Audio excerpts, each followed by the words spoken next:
মুহূর্তে একটি দোকানে বসেছিল, তখন 8 থেকে 10 জন পুলিশ সদস্য তাকে টেনে হিঁচড়ে বের করে এনে পিছন থেকে একজন পুলিশ সদস্য সরাসরি শটগান দিয়ে গুলি করে এবং জায়গায় নিহত হয়।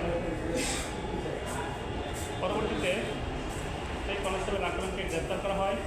দুর্ভাগ্য, গাজীপুর জেলা দায়রা জজ আদালত থেকে এই কনস্টেবল আকরামের জামিন হয় 23/12/2024 তারিখে। পরবর্তীতে এটা নেতিবাচক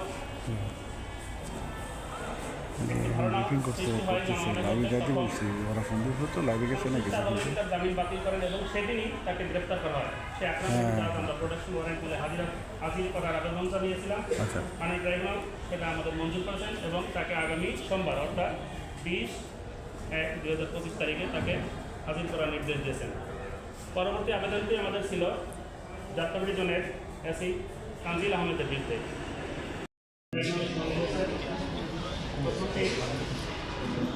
গাজীপুরের কোনাবাড়িতে কনস্টেবল আকরাম আপনারা একটু ভিডিও ছিলেন 5 আগস্ট